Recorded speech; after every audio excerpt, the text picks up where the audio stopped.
Lonely rancher bought young pregnant woman sold by her mother, then found the miracle he'd waited for all his life. Under the cover of twilight, the shack behind the feed store reeked of sweat, kerosene, and silence that had been bought too cheap. Clara's wrists were red from the iron cuffs her mother had slapped on an hour earlier, her swollen belly heaving as she sat on the dirt floor, refusing to look anyone in the eye. 8 months gone, and you ain't thought she needs a doctor. Elias's voice cut through the room, low and gravelly. Not angry, not kind, just tired. She needs a husband, not a damned sawbones, spat the older woman, her cracked lips curling as she shifted her weight from one muddy boot to the other. A man like you ought to know the difference. I do not need a wife, Elias said, eyes not on Clara, but somewhere behind her, as if seeing ghosts in the wood-grain walls.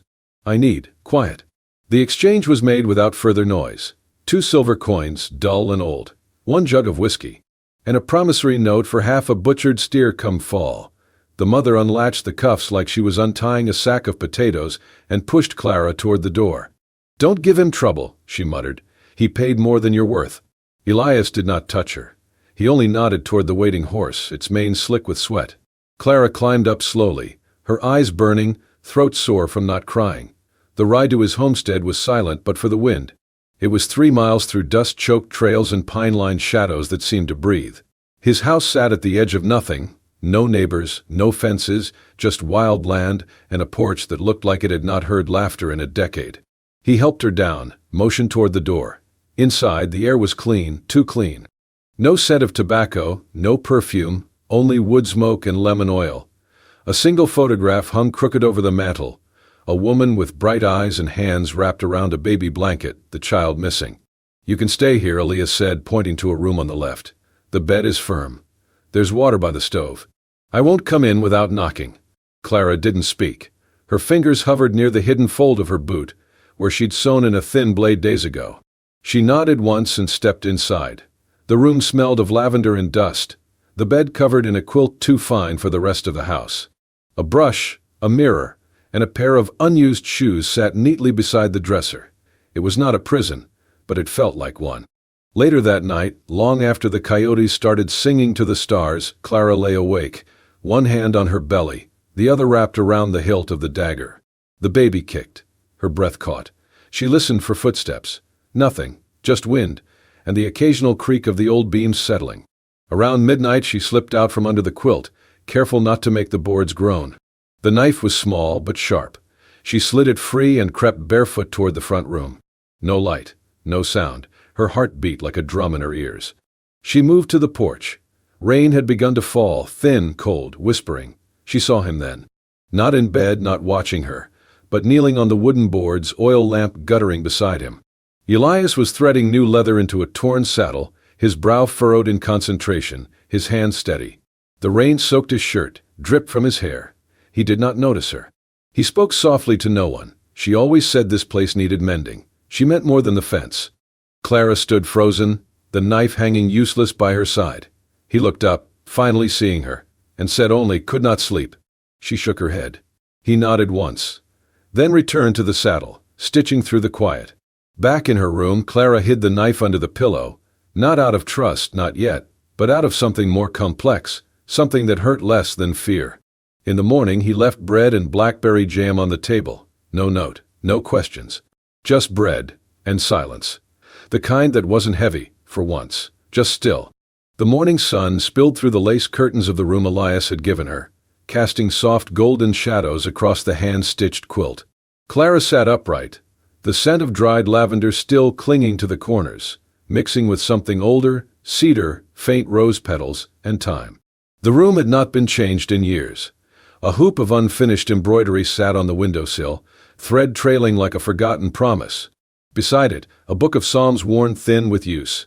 In the center of the far wall, a portrait hung slightly tilted. A woman, no older than Clara herself, with dark hair pinned neatly and a quiet look in her eyes, not smiling, not sad. Just waiting. Elias never entered the room. Each morning she woke to warm cornbread left outside her door, a kettle already singing on the stove. Some days there were extra firewood bundles neatly stacked, a clean dress mended and folded at the end of her bed. He said little, just nodded when she passed, At night the house was still, the only sound the tick of the mantel clock and the faint crackle of firewood settling into ash. Clara had lived in homes where yelling filled the walls, where hunger paced the floors, where silence was sharp and angry. But this silence was different. It did not watch her with suspicion. It let her breathe. One afternoon, as the wind shifted and clouds gathered low over the valley, a sharp knock startled Clara while she peeled carrots by the open window. Elias opened the door before she could react. A woman in a black bonnet stood outside, mud caked up her boots, her jaw set like stone. "Martha," Elias said, voice even. "I came for eggs," the woman snapped, eyes sliding past him to Clara. "And to see this girl you brought in." Clara instinctively stepped back, the roundness of her belly unmistakable even under the shawl. "Well," Martha hissed, hands on her hips, "ain't she ripe? Barely grown herself and already swelled up like a fall pumpkin."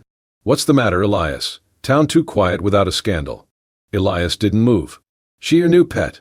Martha spat. "Didn't take long, did it? After burying your wife, now you bring in some barefoot hussy from the flats. You always did like him young." Clara froze. The knife in her hand trembled slightly. But Elias simply looked at the woman, his jaw set. "You want eggs?" he said. "Take them." He turned, walked into the kitchen, and came back with a small basket. He held it out without a word. Martha snatched it, eyes still burning holes through Clara. "She won't last, you know. Trash never does."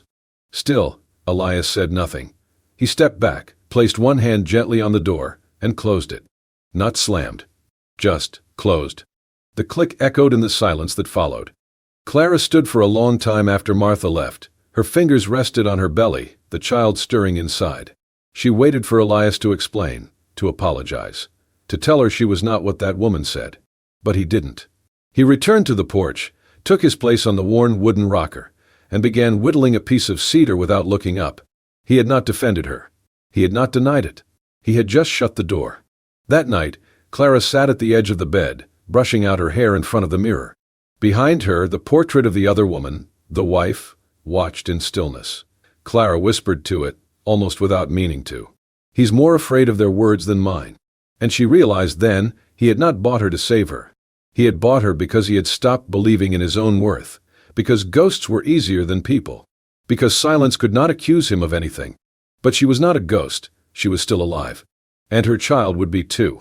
The wind howled like something feral that night, rattling the shutters and creeping through the floorboards like cold fingers looking for warmth. Clara lay in bed, eyes open, muscles tense. Every creak of the house fed her unease. She had counted the days. Nearly 2 weeks since her mother sold her off like livestock. Elias had not touched her, not even spoken more than necessary, but the silence was no longer comforting. It felt like waiting for a rope to tighten. She rose without lighting the lamp, dressing quietly in the long coat Elias had left hanging on the peg. The blade tucked in her boot pressed against her ankle, a grim reminder that freedom always came with a price. She pulled on thick socks, wrapped her shawl tightly, and stepped out through the back door. The cold hit her like a slap. Snow had started falling, light but fast, piling over the cracked stone path. She pressed on through the wind, teeth clenched against the sharp bite of air, her boots crunching softly. She did not know where she was going, only that it had to be away. Away from the house with the silent man. Away from the whispers. Away from the ghost of a woman in every thread of that bedroom. But a sudden twist of pain in her side stopped her mid-step. She gasped, grabbing the railing for balance. Another jolt, lower this time and stronger. She doubled over, the snow stinging her knees as she fell. Her breath came in short bursts, fogging in the dark. "No," she whispered, pressing her palm to the taut curve of her belly. "Not now. Please, not now." A sound, footsteps, heavy and fast. Then Elias's voice, rough with urgency. "Clara." She did not answer. She could not. The pain surged again. Then his hands were under her, lifting her with ease, her body pressed against the soaked wool of his coat. He carried her back into the house without a word, straight past the fire, into the warmth of the quilted bed. He knelt beside her, his face flushed from the cold, and placed a calloused hand on her stomach. His voice, when it came, was low and strained. "Do not let your child die because of what people say." His words struck her like thunder in a quiet sky. She stared at him, unable to look away. In that moment he was not the silent man who avoided questions. He was someone else, someone who knew what it meant to lose. Later, when the pain dulled and her breath returned to normal, Clara spoke for the first time about her past. She wanted me to serve drinks, she said, eyes fixed on the dancing flames in the hearth. To pour whiskey and sit on laps and smile like nothing mattered. The miners paid better if the girl was pretty. She paused, fingers gripping the edge of the quilt. I said no. Once. Just once. She locked me in the goat shed for 2 nights. After that I stopped saying no. Elias said nothing. He just stared into the fire, shoulders tense. I ran, Clara continued. Found a job cleaning sheets at a boarding house in Dry Creek. That's where I met him, the father. He was kind. Until he was not. She looked at Elias. I do not even know if he knows. I do not know if I want him to. Elias nodded once, slowly. Then he rose, set a fresh log on the fire, and left her to sleep. But sleep did not come easy. Clara drifted in and out of half-dreams, her mother's voice, the smell of whiskey, the weight of a man's breath on her skin. Sometime after midnight she woke with a start. There was a sound, faint, heartbreaking, crying. She sat up, breath caught in her throat. The baby. No, it was coming from outside her room. She rose quietly, walked toward the source, and stopped at the end of the hallway. Through the open doorway she saw Elias seated by the front window, the moonlight tracing silver lines across his face. In his lap lay a tiny dress, pink, hand-stitched, delicate as a sigh. He held it like one would hold a memory they were afraid to break. She made it after the third, Elias said softly, without turning. Still believed it'd be different next time. Clara stepped closer, her voice barely above a whisper. The third what? The third loss, he said. She lost 7. I buried each of them behind the ridge. Boys, girls, we never named them. He traced the hem of the dress with one finger. I buried this one after the 7th. Could not look at it anymore. Clara stood in silence, the air thick with a sorrow that stretched beyond years, beyond words. And in that moment she understood. He did not shut the world out because he was cruel. He shut it out because it had taken everything he once dared to love. The morning after the crying, the snow had mostly melted, revealing the brown, brittle grass beneath. Clara stood at the kitchen window, watching Elias saddle his horse. He moved slow, precise. As always, but something had shifted. Last night had changed the quiet between them into something else, no longer made of fear or uncertainty, but of shared sorrow. After he rode off toward town, Clara wrapped herself in her shawl and stepped outside. The wind had softened, the air damp with thaw. She followed the narrow trail behind the barn, boots crunching on half-frozen soil, past the chicken coop and the broken fence. The footprints led her farther than she had ever dared to go, through a thinning grove of pine, up a gentle rise where the trees grew sparse and the sky widened. At the top of the ridge, she saw them. 7 markers, worn and uneven, arranged in a line like forgotten prayers. No names. Just numbers, crudely etched with a blade into the weathered wood. Clara's breath caught in her throat. She knelt before the last one, the 7th. The earth there was newer than the rest, the grass struggling to grow. A single wildflower, stunted and bent from the cold, leaned against the marker as if mourning too. She reached out, fingers trembling, and laid her hand on the wood. Warm. Somehow, impossibly warm. And just like that, the tears came. Not because of fear or shame or loneliness, but because of the weight of it all. The silence she had mistaken for menace. The grief mistaken for cruelty. Elias was not the man the village whispered about in shadows. He was a man who had buried 7 pieces of hope. She cried for them. For him. For herself. She did not hear him approach. But when she turned, he was there, standing at the edge of the grove, hat in hand, eyes unreadable. He did not speak. Did not move. Just watched her the way someone watches fire, knowing it can warm or destroy. I thought you killed her, Clara whispered, voice thick. I thought, they said. I know what they say, Elias replied softly, and I let them. Why? Because arguing takes more breath than silence. His eyes drifted to the markers, then back to her. Each one took a little more from her. And me. By the 7th, there was nothing left. Clara stood slowly, her hand brushing the edge of the wooden cross. She tried to plant roses here, he said, never grew. Soil's too thin. Wind takes the petals. Maybe this spring, Clara said, we try again. For the first time, his face shifted barely. A flicker of something almost like disbelief. Then he nodded once, the way a man nods when he hears something he did not realize he needed to hear. They stood there a while longer beneath a sky that promised more cold before warmth. The ridge felt sacred, not in the way of churches, but in the way of pain remembered and honored. Then, without a word, they walked back down together, steps slow, even, and side by side. The days lengthened, and the snow began to pull back its icy fingers from the earth. Shoots of stubborn green poked through the frozen ground, the sky no longer a flat gray, but tinged with the pale blue of an approaching spring. Something within the house shifted too, not loudly, but gently, quietly. Clara no longer waited for Elias to leave before stepping outside. She joined him, pulling on gloves, holding nails as he mended the south fence, handing him boards as he patched the roof of the woodshed. She limped a little now, the weight of her belly more pronounced with each week, but she moved with purpose. At noon she cooked corn cakes, stewed beans, rabbit Elias trapped that morning. Sometimes he spoke, most times he listened. And every evening, as the fire crackled and the sky turned from gold to navy, Clara read aloud from the worn Bible that sat in the kitchen hutch, its pages soft from years of turning.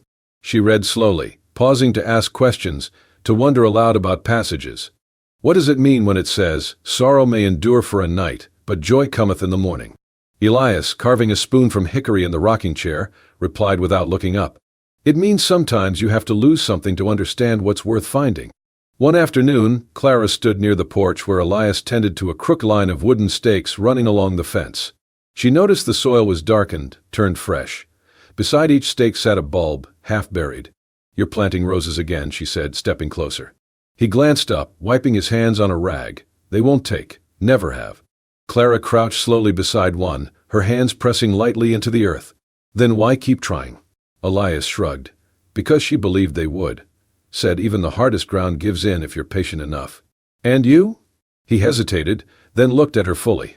"I never believed it, but I kept planting. Because when she looked out and saw them, even the ones that didn't bloom, she smiled like they did." Clara swallowed the lump rising in her throat. She reached for one of the stakes and turned the soil gently, carefully recovering the bulb. I think she was right. Later that night, as wind whispered against the windows and the warmth from the stove wrapped the room like a blanket, Clara sat at the table, one hand on her stomach. The baby kicked beneath her palm, rhythmic and strong. "If it's a girl," she said softly, "I'll name her Rose." Elias looked up from his whittling. His eyes met hers, quiet, steady. "She'll be stubborn," Clara added. "She'll grow where no one thinks she can, even if it takes time." Elias set the carving aside and nodded, not quickly, but with weight. "That's a good name," he said, "and a better hope." The silence between them that night was no longer a wall, but something shared, like a field waiting for seeds to bloom. Like the space between heartbeat and breath. For the first time in weeks, Clara did not dream of the mining town, or her mother's fists, or the smell of whiskey on a stranger's coat. She dreamed of sunlight through rose petals, of small hands tugging her braid, of Elias smiling, not just with his mouth, but with his whole face, as a girl with dirt-streaked cheeks chased chickens through wildflowers. And in the dream, the roses bloomed, not perfectly, not all at once, but enough. The wind that night was different, hot, dry, charged with a stillness that made even the coyotes fall silent. The sky above the ridge had turned a bruised shade of purple, and thunder rolled low, like a warning drum from the heavens. Elias stood on the porch, watching the distant mountains. A flash of lightning lit the horizon, followed seconds later by a crack of thunder so sharp it split the sky. Then came the smell, acrid, biting, smoke. Clara was setting dishes on the table when the first curl of haze drifted through the open window. She paused, nostrils flaring. The baby moved restlessly inside her, as if sensing something was wrong. Elias burst through the door. "There's a fire," he said quickly, already reaching for blankets. "Up by Briar Ridge. Wind's bringing it this way." Clara moved to the door, looking out toward the tree line. Flames flickered on the distant slope like angry stars falling to earth. "We need to move," Elias said, shoving cloths into a bucket of water. "The old stone hut, North Trail. It's safe." Clara nodded, her heart racing. But as she turned to grab her coat, a sharp pain stabbed through her spine, forcing her to double over. "Elias," she gasped, clutching the edge of the table. He was at her side in seconds, eyes wide. "It's time," she whispered, panic rising in her throat. "The baby." Another contraction hit, harder this time, stealing her breath. Smoke thickened around them. The fire was coming fast. Elias did not hesitate. He soaked 2 blankets in the bucket, wrapped one around her shoulders and the other around himself. Then, with strong arms, he lifted her as if she weighed nothing, cradling her belly against his chest. "Hold on," he said, and kicked the door open. Outside, the world had turned orange. Ash floated through the air like snow, and the wind screamed across the field, carrying sparks with it. The trail to the stone hut twisted through a narrow ravine, half choked with dry brush, and the flames were hungry. But Elias knew the way. He moved fast, breath coming in short bursts, boots thudding over the dry earth. Clara cried out as another contraction racked her body. "I cannot," she gasped. "I cannot do this." "Yes, you can," Elias gritted. "Just breathe. Hold on to me." The fire was behind them now, but not far. Trees crackled and burst in flame along the ridge. Smoke poured into the trail like a black tide. Clara buried her face into his chest, trying to block the heat, the fear, the pain. Each step jolted her. Each breath tasted of cinders. Then, just as her vision started to fade, they reached it, the old stone hut built into the hillside, part root cellar, part memory. It had once been a birthing place too, long ago, when hope had lived inside it. Elias kicked the door open, carried her in, and set her down on the straw-strewn floor. The walls were cool, thick, untouched by fire. He worked fast, laying her on the blankets, fetching water from the barrel stored inside, lighting a small oil lamp. Outside, the fire roared, but the stone muffled the sound to a distant thunder. Clara screamed as another wave hit. Her body buckled. She clutched Elias's hand, nails digging deep. "I am scared," she whispered. "So am I," he said, kneeling beside her. "But you are not alone." Hours passed, or maybe only minutes. It was hard to tell. Pain bled into pain. Elias wiped her brow, whispered encouragement, held her hand through every groan and cry. He had seen death come through childbirth 7 times before. But this time he fought it. He fought it for her. Finally, a silence. Then a final cry, sharp, raw, and undeniable. And then, over the sound of wind and crackling brush, came another cry. High-pitched, new, alive. A baby's wail filled the hut. Clara gasped, body shaking. Tears streamed down her face. Elias cradled the small, red bundle in his arms, wrapped it tight in cloth, and handed her over. "A girl," he whispered. Clara laughed and cried at once, taking the child into her arms. "Rose," she said. "She's Rose." Outside, the fire began to die. Inside, life had begun. The first light of dawn seeped through the cracks in the stone walls, soft and golden, carrying with it the scent of scorched earth and new life. The fire had moved on during the night, its fury reduced to distant smoke trails rising on the horizon, but its memory still lingered in the air, clinging to skin and breath like a shadow. Inside the hut, however, something brighter had taken root. The baby's cries rang out again, fierce, unrelenting, full of breath and new purpose. It was not the whimper of something fragile, but the cry of something determined to live. It echoed off the stone walls like a hymn, a sound no one had heard in that place before, not for 10 long years, and it shattered the weight of that silence in a single moment.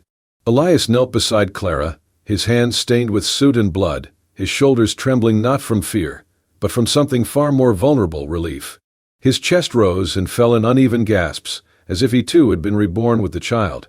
He looked down at Clara, who held the newborn to her chest with shaking arms, her face pale with exhaustion and glowing with wonder. There was dirt on her cheeks, sweat on her brow, but her eyes were blazing. The baby, slick with the mess of arrival, squirmed and rooted blindly, searching for warmth, for milk, for a voice she recognized. Her fingers curled in the air like petals unfurling in the sun.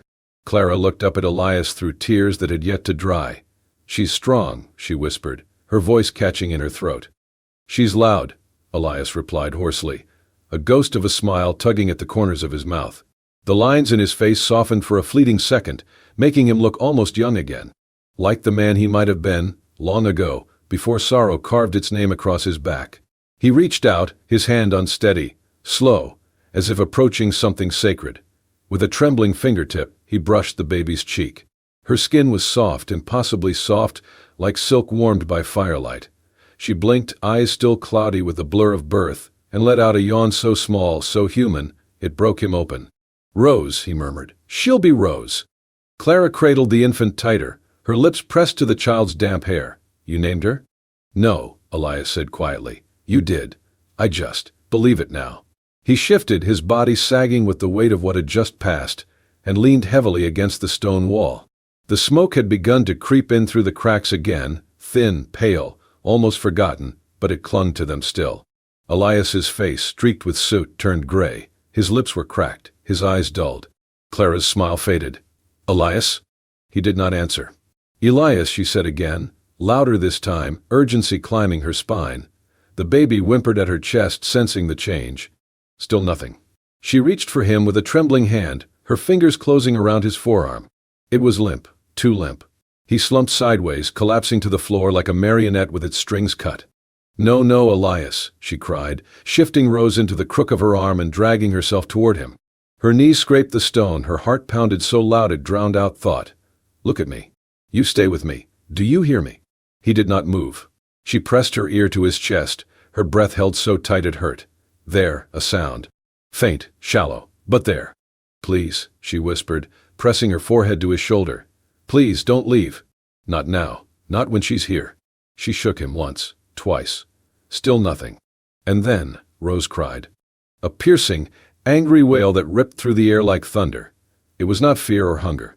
It was insistence. A call back to life. Elias gasped. His chest rose sharply, then fell. Another breath, rough, rasping, but alive. His eyes fluttered open, unfocused at first. Then they found Clara's face. She's got lungs, he croaked. Clara laughed, the sound breaking halfway into a sob. So do you. He smiled faintly, his eyelids fluttering closed again. Guess. I'll need them.